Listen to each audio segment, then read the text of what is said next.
इस मंदिर की खासियत यह है कि यहाँ माता लक्ष्मी की छवि भगवान की मूर्ति के हृदय पर अंकित मिलती है।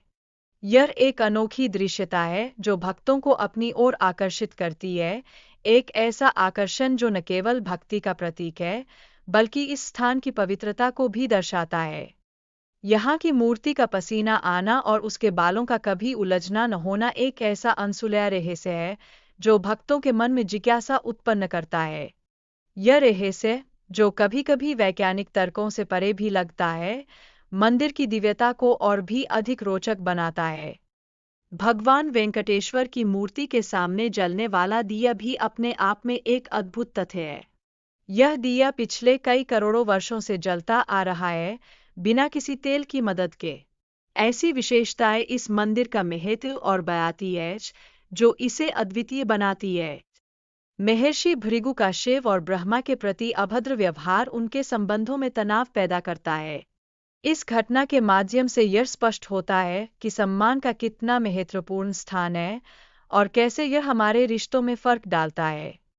माता लक्ष्मी का विष्णु से दूर होना और तपस्या करना एक महत्वपूर्ण घटना है।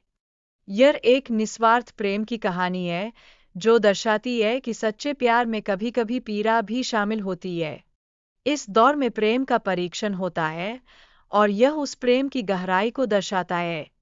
भगवान विष्णु का माता लक्ष्मी को खोजने का प्रयास उनके प्रति उनके गहरे प्रेम का प्रतीक है।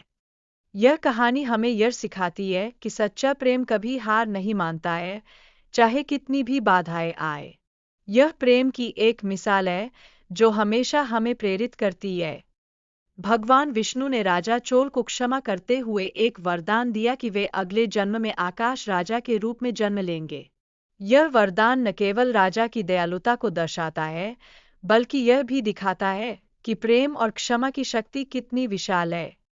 पद्मावती का विवाह श्रीनिवास से हुआ, जो वास्तव में भगवान विष्णु का अवतार थे। यह विवाह कई चुनौतियों के बावजूद संपन्न हुआ, और यह हमें यह सिखाता है कि सच्चे प्रेम को किसी भी कठिनाई से नहीं रोका जा सकता। जब माता लक्ष्मी ने इस विवाह की खबर सुनी, तो उन्होंने पद्मावती से मिलने का निर्णय लिया।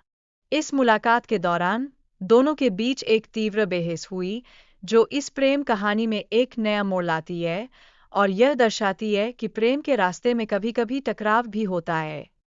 पल्लव, चोल और पांड्य राजवंशों ने तिरुपति मंदिर के प्रारंभिक निर्माण में महत्वपूर्ण भूमिका निभाई।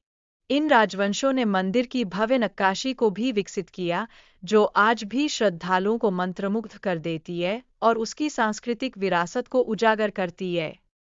विजयनगर साम्राज्य के राजा कृष्णदेव राय ने इस मंदिर को आर्थिक रूप से मजबूत किया। उन्होंने कई गोपुरम और मंडपों का निर्माण करवाया, जो आज भी श्रद्धालुओं के लिए आकर्षण का केंद्र बने हुए हैं और इस महान मंदिर की महत्ता को बयाते हैं। तिरुपति बालाजी मंदिर में भक्तों द्वारा केशदान करने की परंपरा का एक गहरा पौराणिक महत्व है।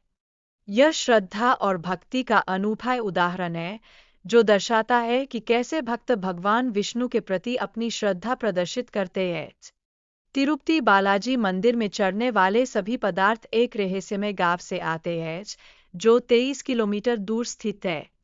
यह गांव आज तक किसी को नहीं मिला है, और इसका रहस्य इस मंदिर की पवित्रता को और भी बयाता है। तिरुपति बालाजी के प्रसाद लड्डू की अद्भुत कहानी एक बूढ़ी मां से जुड़ी है, जिसने पहले नैवेद्य के रूप में लड्डू अर्पित किए थे।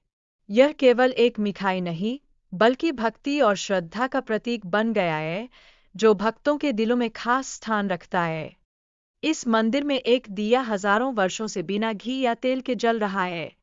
इसे खुद जलने वाला माना जाता है, और यह मंदिर के वैकुंठ होने का प्रतीक है। यह अद्भुत घटना इस स्थान की दिव्यता को और भी पुष्ट करती है। सच्चाई यह है कि यहाँ हर चीज में एक रहस्य छिपा है।